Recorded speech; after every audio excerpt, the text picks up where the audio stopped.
Never once was. It is what it isn't. Never is what it is. I think that's your next song.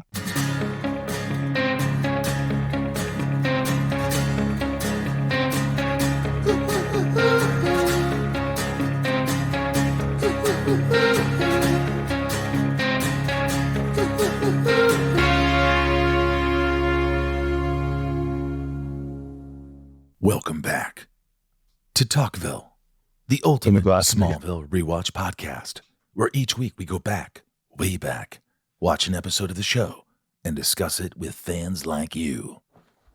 That's my announcer voice. Welcome, Tom Welling. Welcome, Ryan Tays. Hello, sirs.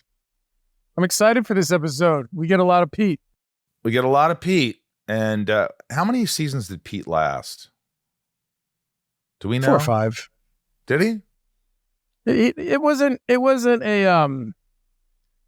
I know the details. I don't think I should share them here, but it wasn't a friendly goodbye. I think there were some, as you know from some of your conversations with the studio, I think there were a few little things that could have just been agreed upon and everything would have been fine. And Sam was just like, nah, I'm out. It looks like he's done at the end of season 3. So this is and then he returns season. for an episode of season 7. Wow, he only did 3. That sucks. Yeah, that's crazy. Yeah. But here we are. Our socials at Talkville Podcast and all socials. I thought it was at Talkville Pod on Twitter, but again, we go back and forth here, but you can figure it out. You can find everything on my Linktree. Go to Linktree at the Michael Rosenbaum Instagram. You can find out where me and Tom are going, all our cons. Go to Talkville Podcast if you want to get Zooms with me and Tom, special merch, so much cool stuff. The Inside of You online store has a bunch of Smallville merch, scripts signed, bunch of stuff. So you might want to check that out as well. And you got these awesome jackets that I'm wearing here. Yes, that's right. Also, I want to say if you want to know where Michael and I are, check Michael's Linktree because I don't have one. Yeah, Tom doesn't have one. And the hotline, 213-JET-CUTE, but you can find out all that information on all the socials and all that stuff. I'm on the Cameo. Maybe Tom will get back on the Cameo. And we're doing lots of patron stuff. In fact, today after this, we're doing a Smallville After Dark. We're doing a little bonus episode for our patrons, and patrons also get their names shouted out.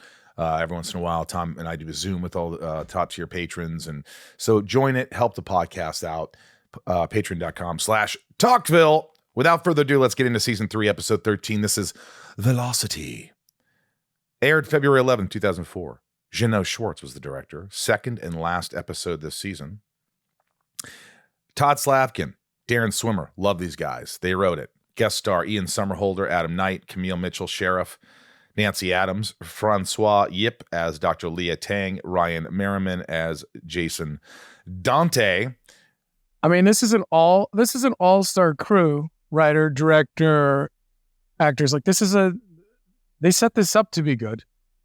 They tried to set it up to be good. I don't know. Yeah. I still wanted Paula Abdul's Rush to start out the sequence. That would. You know what? I thought that too. Want to hear you fall for me, Rush. In fact, it's so funny. I text Paula a week ago because Rush came on the radio, and I go, I'm listening to my favorite song, and she goes, oh, you're adorable. Thank you so much, Michael. She's so sweet. Paula Abdul. Legend. Synopsis: Pete's decision to break away from being a sidekick lands him in trouble with a dangerous street racing gang. How did he start getting mixed up with this? And Clark didn't know. Anyway, you start with motorcycles. It's a gateway drug into hot rod drag race. I guess. Clark must save his friend, but figuring out why his father's health is weakening at the same time. All the while, Lex is determined to uncover the secrets of Lana's new boy toy. So the episode begins where the last one left off, Jonathan unconscious. However, this time he's in Smallville Medical recovering from his heart attack. Clark says he feels like this is his fault, of course, and that maybe Jor-El gave Jonathan powers. The powers were too much for his body to handle. What I love about this real quick is you see Jonathan with the remote control for the TV and like despising it. Like Jonathan doesn't watch TV. You know what I mean? He like doesn't like it. And then for some reason, Clark brings in pizza Jonathan doesn't eat pizza. Especially just had a You heart know, attack. You get your dad a pizza. Like, come on. By the way, that's really insulting that he doesn't watch TV because, as you recall in the last episode, or maybe this episode, maybe it's this episode, Lex gets him a DVD player. It is this episode. Yeah. It's this episode. So I guess he's not going to watch those Westerns. People don't understand him. As Martha and Clark drive home, they are almost T-boned by a couple souped-up cars that are street racing. Clark decides to pursue the fast and furious drivers before they kill someone. He ends up discovering an illegal street racing event. Even more surprising, his friend Pete, the boss, Ross, is one of the drivers. I immediately just go, he's racing cars. This whole episode's going to be about racing cars. And you know what? I hate cars. Fast and Furious. I'm not in the cars. I've never seen a Fast and Furious. I never will. It's just so ridiculous. I just, that's how I feel about it. If they were racing custom vans, would you have been more interested? Now that is a cool story. The next day, Clark goes to check on his friend and finds him working on cars with Dante. Dante speed shames Clark's pickup and leaves the two to talk. Clark scolds his friend for his illegal activity, and Pete asks him not to rat out on him.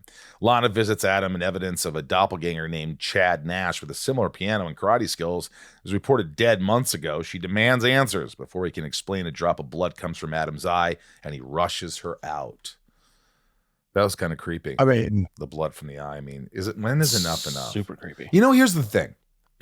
In the real world, any of these little things, I would be gone. Like if I was talking to a girl and she was already a little weird and then blood came out of her eye, I go, hey, see you later. I'll give you a call tomorrow. I'm done. Not because blood out of her eye, but like all the weird stuff. But these people in this town, we let things go on and on and on, and it gets us into trouble where most people would just say, I'm a good judge of character. I'd be like, I'm not hanging out with any of you guys. I'm moving. I don't know. I'm getting out of here. This is too much. This town's too much. Chloe takes a visit to Luther Mansion to gossip with Lex about Adam. She tells him that the vial she took from the apartment contains platelets unlike anything anyone has ever seen. She looked into his medical records and found that Dr. Leah Tang, a molecular biology professor at Metropolis University, was visiting Adam while in the hospital. Oh. Ooh. I mean, Ooh. That's the only thing we can add. I just want to talk about Pete's jacket. Oh, yeah. What a great jacket he had. Yeah, hot rod that's jacket. great. Yeah. Back on the road, Clark stops Pete to scold. By the way, I like NASCAR. I think that's cool. Like, that's a sport. You do? Well, I like Jimmy Johnson. That surprises me. Jimmy Johnson became a friend. I did a show where he was a guest star, and he would invite me to a lot of his shows, his racing. What do you call them? Racing shows. Yeah. Yeah. Is it a meet? And I a race, just a race. It's just a race to his races. Yeah. And his racing performance. It was awesome. You put those headphones on, and I'm right above the pit with the guys, and I'm That's watching cool. how they do this, and it was awesome. It is because there's a lot with those headphones on. Some people call them cans. You hear him talking to them. There's a lot going on. There's a lot going on that you don't know about if you're just watching it. Yeah. Well, did you get into Formula One like everyone did during the pandemic? I didn't. I did. No. I did. You did. I didn't. Back on the road, Clark stops Pete to scold him more for racing dangerous kryptonite-fueled cars. Pete barks back, claiming that finally he's found something to do and doesn't want to be the sidekick anymore. I mean, Tom, you have any memories of this scene with Sammy? I just remember being like impressed by Sam's power, if you know what I mean, like his energy and his conviction. Yeah. One of the things I wish Clark would have said is like, Sam or Pete, you know everything about me. You know things that nobody knows, and I don't know who you are right now. Like I didn't know this side of you. This is like his Clark Kent Superman thing. Like Sam or Pete's been keeping this to himself for a long time. Yeah. Long time. And inadvertently, But maybe Clark's had so many other things going on that he hasn't paid attention to his friend. Right. And now his friend's caught up in this bad circle, trying to be somebody. You know that I can be somebody. And with Clark's super hearing in Smallville, he never heard these cars before racing around. Yeah. And I love Never how that, once. Clark Even goes when to he was visit. blind and he could hear everything, he didn't hear this. Yeah. Okay. That would have been funny. I'm like, what's that? We'll see it in a few episodes, what you're hearing. That would have been good. Clark goes to visit his father, who's adamant about returning to the farm. Clark talks to his father about taking his friendship with Pete for granted, and Jonathan tells him to give it some time. That night on the street racing circuit, we see Pete preparing for a race while Dante tells him he needs to take a dive for once. The race begins and Pete begins to fall back. His need for speed takes over. He hits the kryptonite NOS button or whatever it is, accelerating the car and winning him Nitrogen. the race. Dante is beside himself angry because this little move ends up costing him $20,000. So one thing that didn't happen in this episode that looking back, I wish would have happened. This is a great opportunity to get John Schneider in a car against Pete. That says, Pete, you want to do like having Jonathan try to like Right after his heart mentor him attack? a little bit. Yeah. And just being like, he'd been like, Pete, I'll race you for pink slips. If I win, you quit. If you win, you know what I mean? Like that. I don't know. That's maybe a little too dramatic, but I would have liked to seen John race, though. That would have been cool. The next day at Smallville Medical, Clark runs into Lana, who's visiting and looking for Adam. Clark decides to not pry too much into her situation and thanks her for visiting Jonathan. Over in Metropolis, Lex pays a visit to Dr. Tang, following up on Chloe's lead. He asks about Adam Knight. She tries to play dumb and tell Lex that he's seen too many sci-fi movies. He leaves, but makes it known that he's not done digging. Pete goes to visit Jonathan in the hospital. As he leaves, he has a talk with Clark and explains that he's gotten too deep in this illegal street racing ring. He shares that he owes $20,000, so Clark tells him to lay low while he figures out something. Clark goes to investigate Pete and Dante's garage and finds a locker with a bunch of stolen license plates. By the way,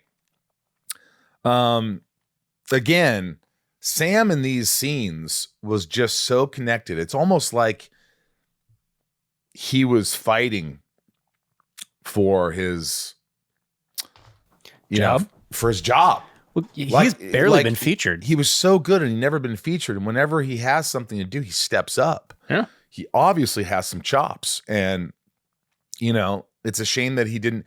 Some of the smaller characters are less, they don't explore them as much. And, Pete was in the comic books, I believe. Pete Ross and his dad owned a corn company or whatever, Corn on the Cob.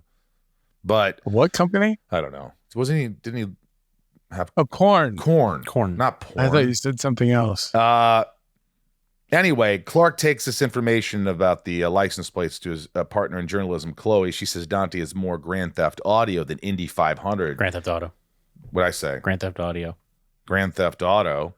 She suggests that maybe she should talk to Pete because it's likely that he and Clark have some sort of unspoken sibling rivalry.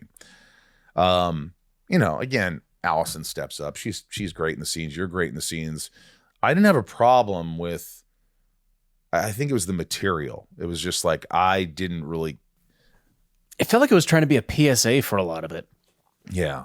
Like, again, don't be driving fast. It's bad. Like Clark was real preachy with him. Yeah. Clark was real preachy. There was lines where I was like, he's like, it's dangerous.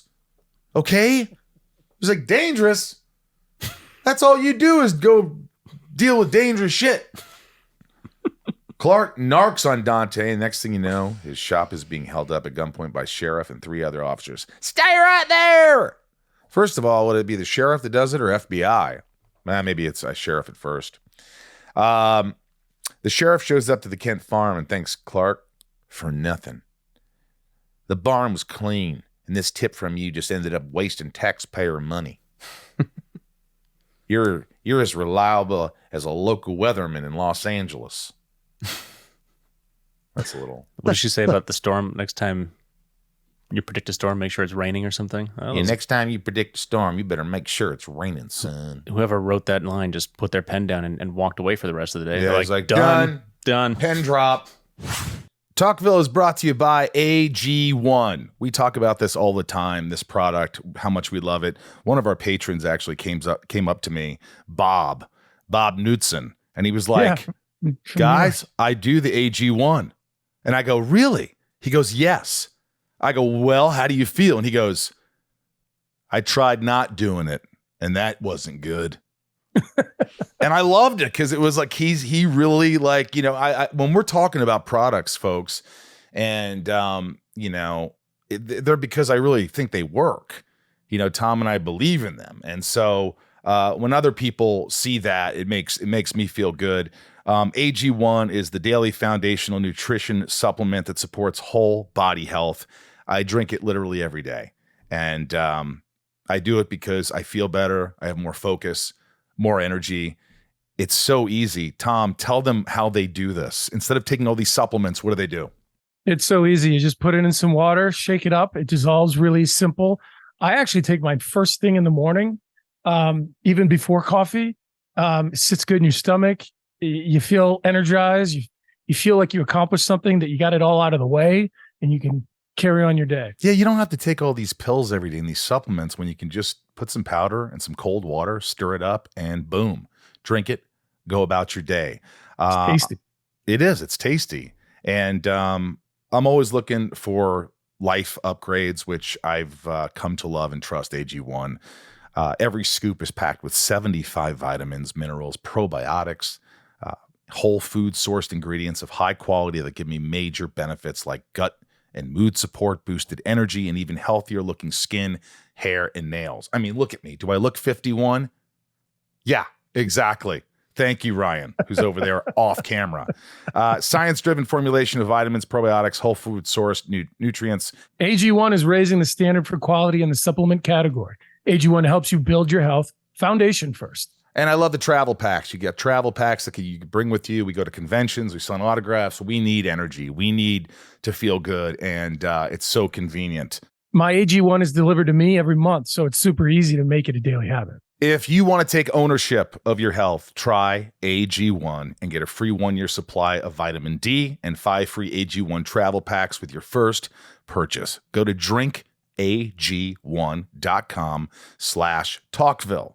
That's drinkag1.com/Talkville. Check it out. Clark heads to his loft to decompress and gets surprised by Pete, who is bloody, beaten, emerging from the shadows. He got jumped by Dante, who thought Pete ratted him out. Apparently, Dante had a man on the inside that tipped him off on the raid.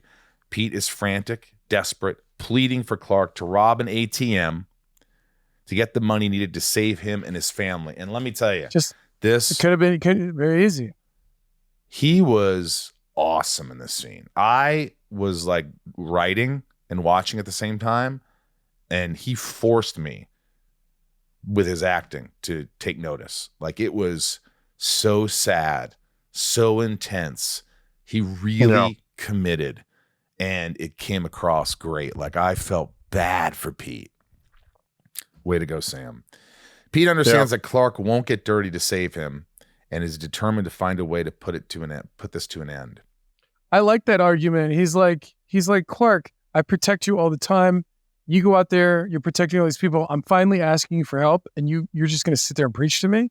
I like that dialogue that they have to. Yeah, and we'll get to something that just was, to me, the biggest shock of the series. I'll get to that. Yeah, I know you're thinking right now.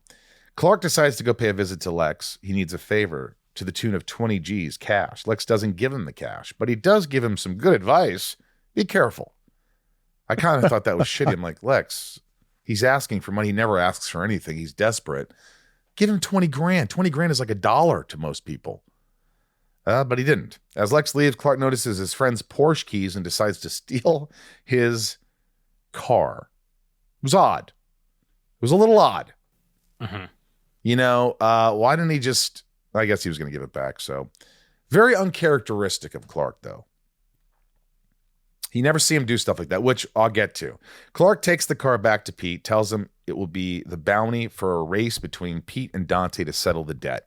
Pete is worried because Dante has never lost a race, but Clark tells him that he will use heat vision to tamper with his car. Pete's stoked, but Clark is conflicted, going against all his morals to help his friend. They go to the garage to arrange the race with Dante, and Clark uses his super hearing to overhear Dante planning to rig Pete's car with a bomb to blow the boss to bits. Clark goes to call off the race, but is disarmed when he gets clocked over the head with kryptonite machinery by my buddy Mike, who is the stunt guy. Old Mike. I love that guy. He was such a good guy to be around. I forgot his last name. Mike, gosh. Oh, he was the big guy with the kryptonite tube? Yes. He was such a good dude. He always worked on Smallville, and he was like really good Canadian guy who you didn't mess with either, though. He's like, hey, how are you? Good to see you. And then if he ever went like this, you backed up. They toss Clark into the trunk, hit the road for some daytime drag racing, and the race begins, and Pete starts to fall behind. He decides to go against his friend's wishes and use the kryptonite boost to accelerate the car. Ironically, using the kryptonite releases it from where Clark was stored and allows him to regain strength to save the day. Before Pete can hit 100 miles an hour and trigger the bomb, Clark cuts a line to the engine, causing Pete to slow down, oil to leak on the road, and Dante to flip his car several times over and die. First Clark manslaughter. Now, yeah, it's funny because it's exciting. It's exciting chase. You didn't know what was going to happen. I like that. That's true. Well, you know what's funny is I wrote a spec script for Smallville, and I gave it to Greg Beeman, who loved it. Then I gave it to the writers, and they're like, oh, we can't do something like that because in the episode, I still have the episode somewhere. I wrote a whole episode. That's what you do when you're in your trailer for hours. We should do a reading. We should. For Patreon members. We should. Yeah. Let me find it. But what happened is Clark super speeding through the rain or whatever and just enjoying life. And he like a puppy, a car's coming like, straight on the water. And it turns and he can't save the car in time. And it's kind of his fault. And the person dies. And there's this whole thing where Clark has to deal with the fact that his strengths, I forgot exactly what it was, but his strengths can inadvertently do harm to people. And his this is what caused it. Or maybe it hits him and the person in the car dies or something like that. I can't remember, but it was really a cool story and it weaves in and out. It was just really dark. Go figure. But then you go ahead and do something like this where you inadvertently kill someone. And I'm like, wait a minute, they just did that. Yeah. But it was just, it was shocking because it was completely different than any other show. That moment where not only does Clark steal the car, but then is responsible for this kid dying. Even though he was going to kill Pete and he had every reason to do it. But it was also Clark's idea. So we haven't seen this before, but I liked it. I liked the darkness of it, that it happened. It was that's what saved the episode for me is that I'm like, wow. They kind of teased this in the episode before where Martha's like, it's a responsibility to make these choices. Sometimes you do things and other people get hurt as a result. I mean, this is a carryover, I think, from the previous episode of Clark realizing this. Yeah, how'd you feel about it, Ryan? I felt weird. Well, because they said, "Oh my God, I think he's dead," and like, okay, great, we're gonna cut to the hospital, like next scene, and then they just didn't, and then we find out that he actually died, and that's when it sunk in. I was like, "Wait a minute, they just killed this motherfucker." Yeah, they just killed this motherfucker. Hey man, this motherfucker. Can they do that? Clark picked up Pete and the Mustang and super speeded away from the scene. I guarantee that's a crime scene. The studio probably said he's in the hospital at the end. He didn't die. I'm so shocked they didn't do that. Yeah, it's so uncharacteristic of the studio, of Smallville, of like everything that Smallville is. And that's why I liked it, because I was like, oh, he's dead. Clark killed him. I mean, He did, though. He did. He killed that guy. Didn't he fire? No, he was trying. The guy slips on the gasoline. Yeah, he caused the gasoline. Like he started the but the guy put a bomb in his car. It was so I don't blame Clark, but Clark kind of killed him. Later on, Dr. Tang barges into Lex's office, upset that he has gotten the university to restrict her funding and threaten her tenure. Lex goes on to threaten that the federal charges for illegal drug trials could be more severe. He then blackmails her to share everything she knows. That night, we cut to a scene in the Talon loft where Adam is having more night terrors. This time we see blood crying again with lesions on his body. He injects himself and the symptoms subside. Lana shows up looking for answers, but Adam again denies her, threatens her to keep her mouth shut, and tells her to forget about it. And this is the point where you really hate Adam. This is like, all right, this guy's a joke. I mean, here she is trying to be so open-minded, and, you know, it goes back to the whole thing of like, maybe Clark could be honest with Lana. I mean, she's so open-minded and like caring about people in these situations, and yet she's burned. Well, think about this.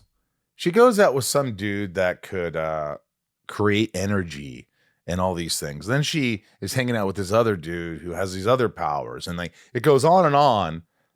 At this point, Clark should be like, well, if she's going out with these guys, I could try, you know.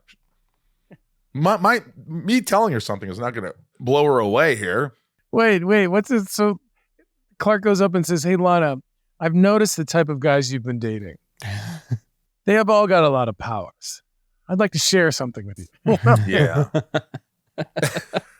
That night, Lex shows up to the Kent bar and talk with Clark about the mysterious joyride of his Porsche. I like how nonchalant and knowing, like, wow, you're lying to me. Okay. Yeah, somebody took the Porsche for a ride, but they don't know who it was. They think it was like, you know, but no big deal. No, but he knows. He knows.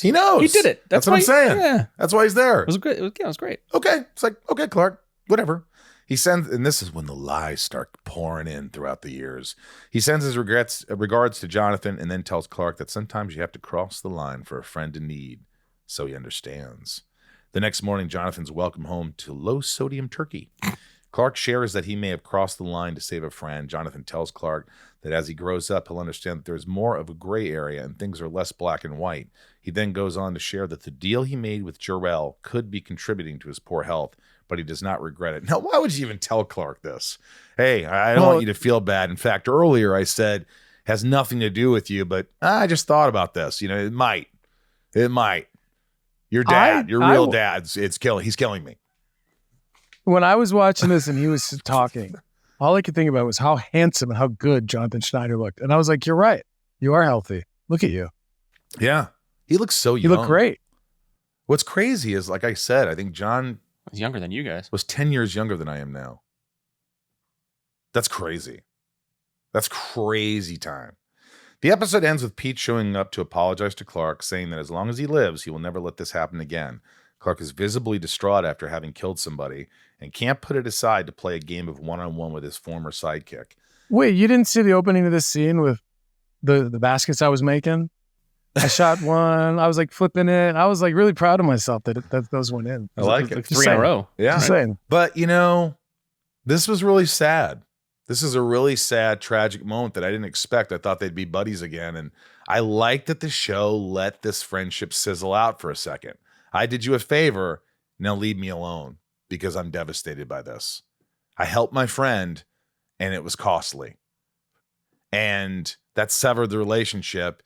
And we ended on a sad note. Like, wow, he doesn't really talk to Lana. He's not talking to Pete now, really. He's not in the mood for Pete. His dad just had a heart attack. His mom keeps turning back, looking at him when he's in the kitchen. Pete's wearing a blue sweater and a quilted jacket at the same time. Yeah. Everything's wrong in the world. I thought Dante did a good job. He was a good actor. Yeah. He did a good job. Interesting things of note. In the comics, there was a male Dr. Tang at LexCorp. Tang developed the cloning process responsible for creating Bizarro and later oversaw the cloning of Lex Luthor. The season 3 DVD contains 2 deleted scenes. One, Clark tells Chloe that he is researching the street races, and Chloe tells Clark that Jason Dante flunked out of driver's training the first day. 2, Clark arrives at Dante's barn and finds his girlfriend locking up. 2 deleted scenes that no one cares about. Thanks, Bryce. Now it's time for the hotline. Here it is, guys. 213 Jet Cute. We've got some great questions today. I'm sure of it. I hope you left them at below 20 or 30 seconds. But here we go. Patron privilege. I love you. Patreon.com/talkville. If you want to leave questions and join us and support the show. Here we go. Here's Thomas. Thomas, what do you got for us? Hey, it's Thomas the Leaf Blower with a question for the season 3 episode Velocity. Now, you guys always talk about how you get to drive the cars now and then. In this episode, you guys had some supercars, which looked like Sam got to drive. But did you two get to drive any behind the scenes or just when they had them on some downtime? Yeah, I always drove the cars, the Porsche, Ferrari, Lamborghinis, Maseratis. They always let me drive them. They were always a little skeptical, but I like to take little joy rides out for them. Sometimes they go, all right, Rosie, just go up to that mark up there where the stop sign is and turn the car around, and we'll give you your cue on the walkie. And I go, great. And they're like, Rosie? I'm like, yeah, dude. Oh, yeah, this stop sign? They're like, yes, there's only that stop. Oh, okay. I would drive an extra half a mile just to see, what it feels like. And, because I never had a fancy car. Tom, you never really drove cars except like pickup truck where you killed Lana. I would only drive the car if I knew that me getting out of the car and hitting a mark would be one shot and no other coverage. If they were going to do it, because it was a waste of my time. I mean, it sounds like a dick, but like, why am I going to spend all the time driving this car if you're just going to cut away anyway to this other thing? Yep. There's professional people who are here and hired to do that, and they can do it better than I can. Let's have them drive it. This is for the episode Velocity. My question is for Michael. In the scene where Clark ultimately gets the car keys from Lex for the Porsche, and given the way you deliver the line and tell Clark to be careful, do you think Lex was actually trying to help Clark in that scene? Or was he trying to test Clark to see if he'd cross the line and do something that was more gray in this episode? Thanks. Maybe it was a life lesson. I think he was talking about the bridge. I don't think so. It was bridge. before you took the car. Right? Aren't you talking about when he says be careful before he leaves and then Clark steals the car? I don't think so. I think he was just saying, like, he looks desperate. Let's see how he acts and what he does. I'm not giving him the 20 grand. Maybe he was testing him. It was a little bit of both. It was like a help and a test. He wasn't going to directly do it, but he's like, here's an option for you, Clark. Be careful. See if you can cross the line. Here's an option. Be careful. I'm not giving you shit. I think it'd been really funny if there was like another little, like a little troll doll on Lex's keychain. Just like a little guy. All right, here's AJ. AJ, what you got for us? AJ? Hi, this is AJ from Connecticut. Huge fan of the show. I had a question for you guys. Is it ever brought up again that it's one of the first times Pete and Clark actively played a role in someone's death? I always thought it was weird that they just walked away with no regret out of it. Let me know what you guys think. Bye. Yeah, I think they did walk away with regret. I think they both had regret, and it was obvious on Tom or Clark's face at the end that he did. This is the first time this has happened. So, yeah, I think that there might have been a little taking advantage of what the audience knows in the writers' room. Like, because the audience knew the guy was a bad guy, I think they kind of may have let Pete and Clark off the hook a little bit about how they felt about it. Because the audience is like, oh, they were bad guys anyway. I think if you guys would have played basketball at the end, it would have looked really bad. Oh, look, they're happy. They just killed a guy. But they didn't. They ended it in the right note. Well, it's also kind of hinting that they're going to kick Sam off the show in a way. I know. Now that I know that. Well, I guess. I mean, because it is getting to the end of season 3. Yeah. We're past the midway point here. So I don't know. I don't remember any of this. So it's going to be a surprise to me how they do it. Here's Michelle. Hey, guys. This is Michelle. Loving the podcast.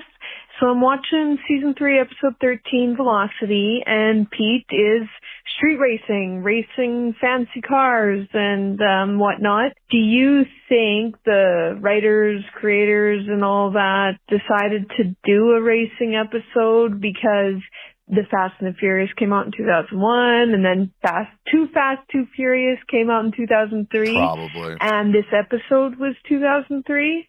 Probably.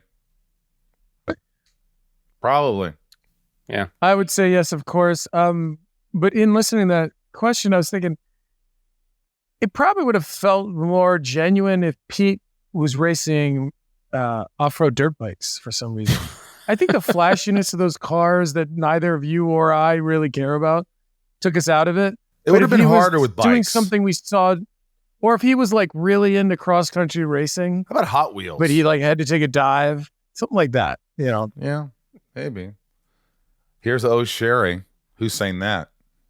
Oh Sherry. Eddie Rabbit. Steve Perry from Journey. Darn. Solo career. Hello, Sherry from Virginia. My question for Season 3, Episode 13. Why wasn't Lana freaking out more over Adam? And why hasn't she kicked him out already? Thanks. Because Lana never kicks people out. She just lets things happen on and on and on, doesn't she, guys? I mean, she should have kicked half the guys out of her life. Well, quickly. she has been knocked out, like unconscious, a lot. Yeah. What do? Do they roll dice or flip a coin? Like, who's going to be unconscious this week? Jonathan, Lex, Lana, Chloe, Pete, Clark. Clark. It's Clark this time. You know, I bet they've done that. We're like, and Lana does this. They go, no, she was knocked out last episode. We can't do it. We'll do it the next episode. I don't know. It's difficult. It's difficult. Here's John. John's got a stunt question. Hey, Michael and Tom. This is John from Yorktown, New York. My question is for Tom. Tom, in the scene where Clark runs in front of Pete to stop him, that's clearly not you. So I was just curious, when lead actors in shows, do you guys not have the time to do those type of stunts, or they don't allow you to? Thanks, guys. A lot of it is, and it's the actor, the director, the first AD. A lot of it is like, whose face are you going to see in the shot? If you're not going to see the actor's face, you use the stunt double, because the stunt double has probably had more preparation to be ready for it. And if anything were to go wrong, your actor is not hurt. I think that's a big part of it. So a lot of times, if you don't see the actor's face, it probably wasn't the actor. Yeah, and Is that the sometimes question? Tom could be on first unit and they're shooting second unit and they need him to run up, and they're not just going to have him for that moment. If they need that moment, they're going to use a stunt double. Right. So there's a lot of variables. Time is usually the biggest one. And here's Leanne. Hey guys, it's Leanne P., your patron from Sacramento. So Tom, in this episode, you're the one that got to drive the fancy schmancy car, the Porsche. So as I was watching the scene, I was wondering, did you drive it around crazy and funky monkey as Michael did? Well, when y'all weren't shooting. Thanks. Bye. I never really drove like crazy. I just drove it. Tom? No, you didn't. I think my question is probably not. I was, when it comes to that stuff, I try to be very efficient and do it right the first time so we can move on to something else. Yeah, that's Tom for you. Me, on the other hand, let's milk it. Here's Michael. Hi, Michael. Great name. Hey guys, Michael here. I was wondering, how come Pete was such a secondary character who was not afforded much of a genuine character arc throughout the show? He was so great in this episode. I'm surprised that he wasn't given more screen time. What are your thoughts? Great question, Michael. We said the same thing. We thought he just wasn't utilized. And I guess it's hard to, to really work with every actor and give them big storylines. I mean, you've got Martha and Jonathan that want storylines, but remember, the story is about Clark. And the secondary would be Lex, like it's Clark and Lex and their friendship. Well, and so everything else isn't as important. So in their eyes. And so, they have scenes and they work, but like it would give them more to do, I think, if they said, hey, let's do a storyline like this. But I think they feel like the story needs to center around, Clark and what happens around him for the most part. So I don't know. I agree with you, but it's easier said than done. Stewie, you there? Stewie? Hey guys, this is Stewie from Australia. Just wondering if you guys realise that the scene where Pete presses the NOS into his car, that's basically the exact same cut from Fast and the Furious when Paul Walker puts the NOS into his car. Thanks, guys. Stewie, never saw Fast and Furious, but I take your word for it. Did anybody see? Well, obviously, it's a huge movie, and people. I just don't. I've seen them all. You've seen them all. You've seen them all. I haven't seen all of them. Yeah. It's like ridiculous. I don't like watching things that are, look, if you're doing Indiana Jones, hey, it's a guy, he doesn't have superpowers. Great. He figures stuff out. It's kind of funny. It's amusing. It's an adventure. I get it. Goonies, kids looking on a mission, trying to find One-Eyed Willie and blah, blah, blah. And it's great. There's a lot of those movies, But when you go, hey, we're going to race cars and they're going to fall from helicopters and they're going to jump over bridges and it's just car and beautiful What about people. the submarines? I just have no, but I don't look, you guys could hate me, but I don't watch like, I look, horror movies, documentaries, some comedies, and occasionally, another movie that's not those, but when it comes to like the John Wick stuff and the Bourne Identities, I'm not saying they're not good movies, and the Fast and the Furious, things that are just so incredulous, like almost like they have superpowers, but they don't. I'm not interested. I'm not interested in those kind of movies. I like The Hunt for Red October. I like Crimson Tide. They're in a submarine. There's a coup, and I like stuff like that at least in my mind I can go, I could buy this. I believe this. And and that's what happens to me in these episodes. I'm taken out because I'm just like, I don't buy that at all. So there has to be a semblance, some sort of tangible thing that I can go, okay, I'm going to let that go. I buy into that. But some of these movies and shit, I just cannot do it. I mean, first of all, the Bourne Identity is on a completely different tier, I think. And also, the Fast and the Furious movies, they're all about family. Are they? Yeah. No, Bourne Identity, I watched the first one and I was like, that was good. It was really good. But I was like, it's too much for me. It's just too much. The Matrix, the 20-minute fight scenes, all that stuff is great. It's just that's not what I gravitate What's your towards. favorite action movie then? Favorite action movie, ask me. I also think that it doesn't speak to you because innately you don't want to be that guy who has these qualities. Yeah. And that's not a bad way. Like you don't fantasize about, I'd be a CIA operative with these, I could be a sniper and I could do all these. Yeah, I don't think you ever think about that stuff. No, but I like American guy. Sniper. I like war movies. I like stuff like that. I like things that are a little grounded or history or reality based. Like I said, Bourne Identity, I watched it. I just was like exhausted after a scene. Like I saw the trailer for Everything All at Once, that movie that won the Oscar. I didn't see it because the trailer made me like nauseous. It was so much going on. It was too crazy for me. I was like, I like, let's calm down a minute. But that's also you gotta watch that one because it's really about motherhood. Yeah. At the end of it, Everything All at Once, all the time. That's all what it's about about. allegories. It's really great. Mm-hmm. Everything's allegorical these days. No, I'm not saying it like I wait to watch movies a lot of times, but like you said best, my favorite action movie. Okay. I don't know. That's a tough one. That isn't Die Hard. Would Aliens be sort of action? Yeah. Action adventure. Now, why I like that one? Because it's in another world. It's the future. It's the future. Way into the future. We've already discovered this alien creature that came from a planet. Very believable. That could happen. Gets on the ship, infects everybody, kills everybody, and then they find out that this colony has not had any communication for the sequel. And so she's got to go back to and all this stuff. And I'm in. I'm like, I believe that. In the future and this crazy, and in my mind, my imagination will go there. But when I have, I'm in modern day and cars are falling out of helicopters and people are doing 360s around other people. I'm just like, I saw Baby Driver. I just saw Baby Driver. And I liked it. I mean, it lost me at the end. It got so stupid. But for the most part, it was like, okay, this guy drives the getaway car. I go, okay, that's believable. Then it gets nuts at the end. But anyway, Tom, what's your favorite action movie? I have no idea. I love action movies. I watch almost every action movie.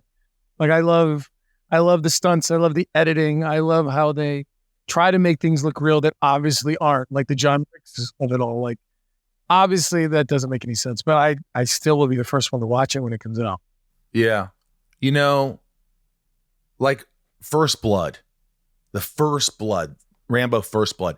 I bought into it because this was this veteran who came back to this town and people are treating him like crap and he has to defend himself, and I bought it. But then when it started getting into Rambo 2 and 3 and 4, I didn't give a shit. I'm like, I don't need to see this. It's the same thing. No, I thought that was good. I love Commando. That was kind of this, futuristic, the chopper. Yeah, but then it got stupid. Most of these movies get just stupid. Most sequels are stupid. Predator. How many great sequels are there? I can name you a million that aren't. Empire Strikes Back. Empire Strikes Back could be one of the best sequels in history. Aliens, one of the best in history. One of the toughest things about sequels is the first films spend half or 75% about character. And then there's a climax of action that closes out the film. Then they jump into the sequel and they're like, now we have to make 75% more of a movie than we did the last time with no character. And so there are a lot of times they're just trying to fit it in. We've seen Indiana Jones, the Star Wars, all those things. If you're in, you're in. Like, I'm not a big Star Wars guy. It just doesn't speak to me, but I can watch Indiana Jones for some reason. You know, it's like, that's all fine. Yep. You know. International folks, Jean, I'm sure it's Jean. Tom, any memories filming in that trunk? Was it some sort of makeshift prop or all practical? What was it? It's funny you say that. I bet they built it because I'm sure I'm too big to be in that trunk with a camera and a camera crew at the same time. That's my reasoning. Like, I could have fit in the trunk, but there'd be no room for a camera. All right. Rosenbaum rating. You know, I want to go back to the previous episode and give it 1 rose because then I could easily give this one just a heater, but I can't go back. So a heater again, 2 heaters in a row. Heater. Just because of Pete's acting. I did. He was the only. And the moment at the end and a couple of tiny things, I'll give it a heater as well. I was thinking a bomb. Yeah, I don't think it deserves a bomb. Maybe not a bomb because of Pete's performance. I think Sam gets 3 roses. Yeah. Sam gets 3 roses. But the episode I just didn't care about the cars. Death and save count. Death. 1 dead. Clark kills Dante. 1 save. Clark saves Pete through 13 episodes in season 3. 15 dead, 22 saved. Is that a Martha scene? Well, Clark, listen, you killed one, but you saved one. Yeah. It's okay, son. As long as you're even. 74 dead, 92 saved in this series. Ryan's favorite scene. Yeah. This is tough. This is what I was trying to decide in that Instagram post you just put. It was me trying to decide on a scene for this one. But I got one. All right. Scene 1, Bloody Pete. Bloody Pete in the loft? Bloody Pete in the loft. Okay. Scene 2, Clark killing a man. And scene 3, John's pep talk with Clark. Jonathan's pep talk with Clark. I'm going to say Clark killing the guy. I'm going to say Loft. Loft? Yeah, because we all agree that Pete needs some roses, some flowers, and I thought that was great. I just thought the death was so shocking that'd be your favorite scene, that the guy died. It took me a little too long to actually accept that. I still don't. Like at the end, I was like, oh, Clark killed a man. And there's gonna be no repercussions. No, I thought Sam did a great job in that scene, and he was convincing. And I like when Clark gets called out on his BS sometimes, and he was really doing that. Yeah. All right, that's it for the episode. Stick around next week as we fascinate over season 3, episode 14, Obsession. Let us know your thoughts. Take the discussion online. You know, all our socials. Write a review. It really helps on Apple. It really helps the show and gets more popularity if you want it to be popular. Thanks for listening. Patreon.com/talkville if you want to become a patron and give the show back. Give back to the show. And, you know, everything. If you go to my Instagram at the Michael Rosenbaum, the link tree is there with all the Talkville podcast to get cool merch. Inside of You online store is on there, so you can get this cool, sweet jacket. I got to send you one, Tom. It's dope. They're so comfortable. I wear it all the time. Last episode I wore it, remember? Mm-hmm. I do. All right, if you want more information, all of that, you know where to go, and the hotline and all that stuff. This has been great. We got off on tangents, and we do that sometimes, but today was a real tangent. We'll see if it gets cut. But Tom, Tune in next week. Tune in next week for the new episode, Tangent. Ryan, why don't you say it? Remember, folks. Oh, real quick. I'm going to Vancouver tomorrow. So for a bachelor party. So you guys got to tell me where to go. What? We're actually going all the way up to Whistler. Go to Gotham Steakhouse for a nice steak. Go to Tojo Sushi for some sushi. Yeah. Anywhere on Robson, you'll find some cool shopping. Oh, there's a great oyster bar in Yaletown. It's like beers and oysters and Go to Granville Island. You'll love Granville Island. It's really cute. There's a cool place to get fish and stuff, and there's like little. Yeah, it's really cute. Great time for a bachelor party. Go to a cute island. Great time. All right, say it, Ryan. Remember, folks, always hold on to Smallville. All right. Last but not least, our lovable patrons. We love you. Thanks for joining. Patreon.com/talkville. And these are the top tiers who really give back. We loved hanging out with you in DC, and we'll do that again sometime, maybe like once a year or something. We'll once every couple of years. Just kidding. Here we go. Nikki G, Leanne P, Raj C, Santiago M, Little Lisa, Thomas the Leaf Blower, Sophie M, Betsy D, Ray H, Hadada, Karen Apple M, Danielle B, 99 more, Leilani N, Brett G, always hold on to Smallville. Esteban G, DJ Kento, Garrett W, Kimberly L, Tom N, Jason W, Osama A, Lana rhymes with banana. All right, fine. I got a lot of flack for that. Nancy D from DC. Brian G, Sarah W, Amanda R, Teddy 127, Michael P, Theo M, Ryan R, and Jordan M. Hillary B, Randy B, Craig G. That kind of rhymed there. Hillary B, Randy B, Craig G, Christy R, Karen P, Jor L, Heather, and Greg. Got to meet a lot of these folks there. Nico P, I made Smallville say butts. We met you too. Brian H, Eric K, Kristen B, Craig C, Nanine W. Stephanie K, Darth Achilles, Finky, Tamra H, Stephen F. Damn, who's that? Jeanette E. Deadvid, General Zod, Big D. Doug R. I knew it. Carlos C. Tommy Z. Boston 68. Ken the Limerick guy. Corey L. He should write a limerick for us. Mr. Home Arcade. Amanda K. Jesse C. Claire M. D. Brown. Karen Ira. M. Eldon. Supremo. Leslie V. McBurts. Ginger Moose. Christopher S. Christoph S. I'm sorry. Michelle M. Drew. Brittany S. Marisol P. What up? Michael Kane doesn't blank. Sebastian F. Blank. Sourpuss, Cranky Pants, Matthew and Lincoln B. Carol B. The Coopers. That's Sourpuss, Cranky Pants, Wolfie. Wolfie's hilarious. Oh my gosh, she was something else. Marion Louise L. CGO, Cindy C. Nikki L. Bish, Bash, Bosch's Lemon, Pledge, Shannon, Fofan and M. Brian S. Tina E. Matt R. Anthony R. Jess or Jen T. Jen, Jess D, Cassie B, Felicia R, Danny M, DS the RN, JS, Rachel D, Gingerus Primus, and Nate Danger. Remember them at the Smallville nights? Yep. Gingerus Prime and Nate Danger, little Nate. When you're rich, you aren't crazy, you're eccentric.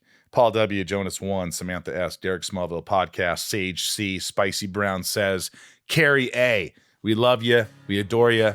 Thanks for making this possible. Gracias.